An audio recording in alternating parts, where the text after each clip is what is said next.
welcome back to Stephanie Plans and Reads. Today I am going to talk about a problem that you might have, I've had in the past, and some ways to sort yourself out when you do have this problem. Before I get into it, I just want to say thank you so much for supporting me on this channel.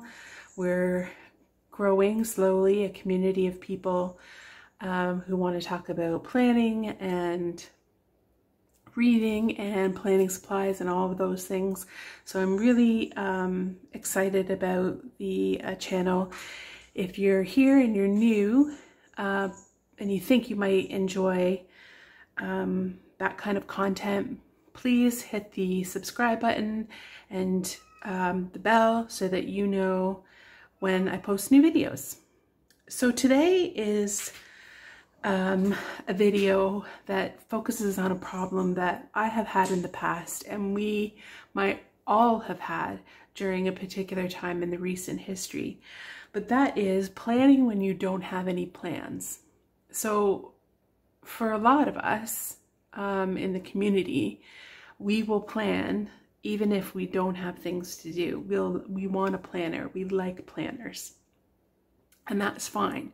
People who aren't in the community probably think, well, if you don't have anything to plan, then why do you need a planner? That's not us. I'm talking to the people who have a planner, who like their planner, who love planning, but don't know what to put into it. If that's you, then stick around. So the first thing that I want to do is kind of look at a planner that has a lot of things on it. So this is I've got a whole bunch of past planners here, so we're just going to look at them and talk about what kinds of things might work for you. So this is a stuffed planner. So this is, the spread has got a lot of things in it because I was doing a lot of things. So I was working, I had meetings, I had things that I was doing on top of working. I like to track my reading. Things I was teaching, all of those things, all in here. So this is an easy spread in terms of what do I put in there, because I need to have all of these things written down somewhere so that I know what to do. So these are things like appointments, events, tasks, maybe your budget, your work, goals, habits, those things. You have like a to-do list, you have, you know, your appointments, you have scheduled, you know, work tasks, all of those things in this planner. This also includes one of the things that I think we can add to it, which I'll talk to you about in a second. So this person doesn't need help figuring out what to put in their planner because they know there's a whole bunch of things that have to go in. So what can you do if you don't have any plans though? If you don't have any appointments or events? Maybe you're not working. Maybe you are chronically ill and do not go out. Maybe you have a job that is 9 to 5 and you keep that in a separate thing. What do you put in your personal planner? So I have some ideas. So one of the things that you can put in your personal planner is reading. So, and I'm going to use reading as an example here, but really I'm talking about hobbies. Any type of hobbies that you like to do. So if you're not working and you don't have a lot of appointments and you don't have a lot of events, perhaps you are doing a lot of reading. Maybe you're watching television. Maybe you're doing crafts. Maybe you're knitting. Maybe you stamp collect or train spot, whatever. These are things that you can record in your planner. So here I have like a regular spread that I've decorated, and this is during right before I went back to work during COVID. So there are some meetings and stuff about jobs that I was going for, but on the bottom here I've listed what I was reading that day and how many pages I read of that particular book. So that's something that you can do. You can record what you are doing in terms of your hobbies. But you don't just have to record them, the fact that you did them or that you were working on a particular project or particular craft. You can also make notes. So this is a reading journal that I had in 2020. And again, this is some of these examples come from COVID because that was the time when I was maybe trying to find stuff to write in my planners. But what I did was every day I wrote some sort of response or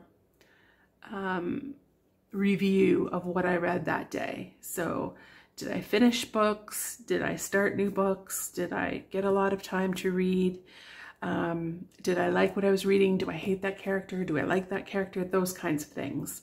And again, I use the stickers. I use a lot of different color pens and just try to kind of enjoy the process, the hobby of planning a little bit. So in this time, I was reading quite a lot, so there's lots to say. But if you have many hobbies, you might want to say, okay, today I did this hobby and I got this far on it, or I like this. Or you might want to schedule, say Monday, Wednesday, Friday, I'm going to do this. So all of those things can be in your planner. Another thing that you might want to put in your planner is obviously trackers. And trackers don't necessarily just have to be, did I do this or didn't I do this? So we have a habit tracker here. This is, I should probably say the planners I'm using. So this was a 2021-2022 plum paper. What I had earlier was a happy planner and also an Erin Condren focus planner. That was this one. So in this plum paper, I got a habit tracker. As I said, with this spread, I was going to be doing some interviews. And so I really wanted to focus in the, weeks coming up to this a bit on my vocal stamina. I had thyroid removed, and in the process I damaged my vocal cords. And so at this time in particular, I was really trying to work on being able to talk for long periods of time because I was going to be lecturing. So yeah, I just kind of tracked something about vocal stamina. But you can track, so many different things. So this year I'm using the Common Planner, and they have space at the front for tracking. And I've decided to track a few habits and just record them with a clean Zig Clean Color dot marker. But I could also write about those things in terms of not only, did I do some work, for example, did I tidy the house, did I walk? And that can I can repeat those kinds of things in my weekly spread. So kind of not just tracking things, but actually writing about them, writing about your success or failures, kind of reviewing them within your planner. And that just leads me to this idea here about, I've got so many, I'm just pulling them up and over, is that you can journal in the week. So this is the beginning of COVID, 2019 to 2020, I think. Oh no, this is 2022. But at that time I was having a very kind of particularly difficult time. You can see I continue to track my reading at the bottom, but I wanted to record some of my feelings. So I just took the time to write, to journal. So you can just journal.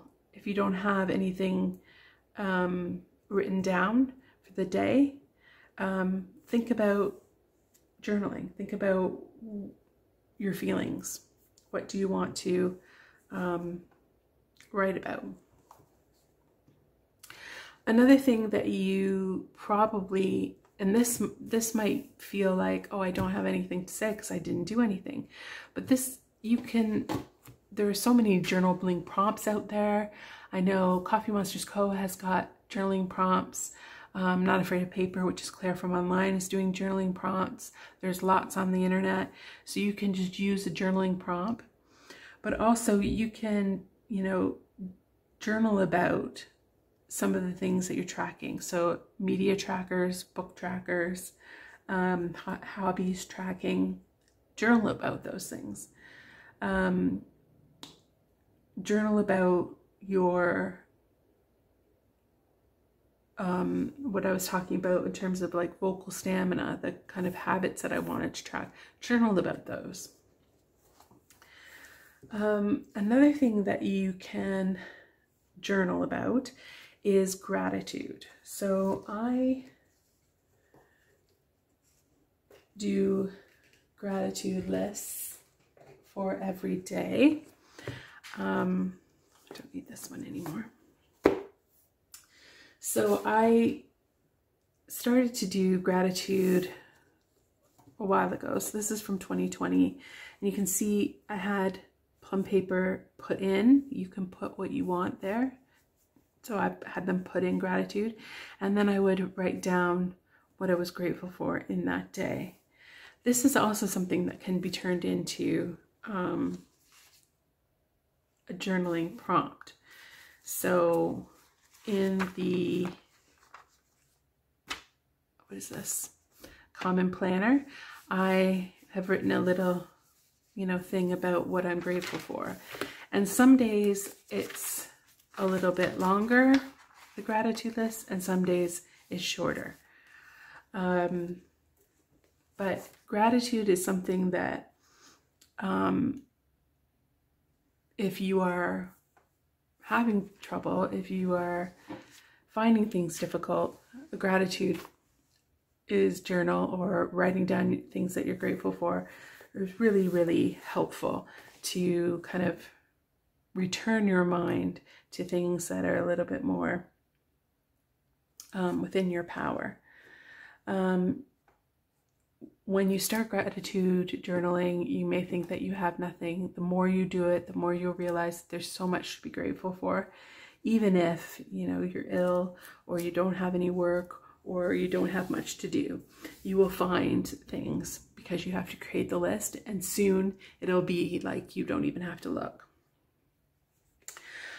Another thing is health tracking and your health. You can put something to do with your health.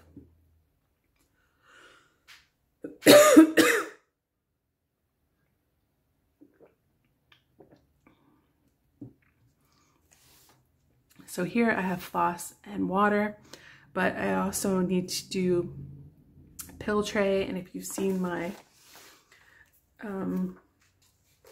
plan with me, you'll know that I often will put a sticker to fill my pill tray. I also have things like what certain blood tests, what levels come back at. I have to monitor that. Doctor's appointments and things like that. But even if I don't have doctor's appointments, or you don't have pills or things that you need to take regularly, and you don't have to watch your health as somebody who's chronically ill, you can think about exercise if you do that. Food, if you want to track food in your meals and meal prep and shopping lists and things like that, recipes related to food. If those kinds of things trigger you, you might want to track mood and how you're feeling, your anxiety levels, your sleep. But again, not just tracking them and saying, okay, I slept for 8 hours last night, but actually writing about that. So having, your tracker maybe on the side, but then in the week, because you don't have anything to write in terms of appointments, you can write, I slept 8 hours last night. I feel really strong and really rested and focused and ready for the day. Or you know, I slept for 2 hours, I was awake because of this, I have this on my mind, this is causing me anxiety, those types of things. Another thing that you might want to use your planner for is to practice your hand lettering. So if you are in this community, you'll see people, lots of people who have beautiful lettering, and you might want to try improving your own handwriting or experimenting with different inks. This is something that you can do in your planner. This here is an Hobonichi A6 English planner, and I just practiced with my fountain pens and practiced my hand lettering. Some of them are very good and some of them are not so good. But if you are interested in that, improving your hand lettering, then you can use your planner to do that. The next thing I will mention is, I'm looking at this one. So this is a Passion Planner from 2016, and this is a mess. As you can see, it's quite messy. This was before I got ill, so there is not a lot of monitoring of my health so much but there is a little habit tracker here, but also I have things scratched off. I have things, you know, different, you know, things scratched off and put in instead. I'm using a ballpoint pen. I'm using different color pens. And the reason why I have this here is to, I don't know what's underneath there. Oh, just more notes. Is to kind of make it okay. Your planner doesn't have to look beautiful or cohesive or nice or kind of the final copy of something. It can be used for rough notes. It can be used for, you know, jotting down a phone number. It can be random. It can be messy. It can be all of these things. And if you don't have a lot of things that you need to plan, and you're also trying to make your planner look beautiful, you might find like it's pretty empty. So, you know, write things down that you need to cross off. Make, you know, tape in a habit tracker that you do or do not fill out. It's okay to have a messy planner. The last thing I just want to talk about is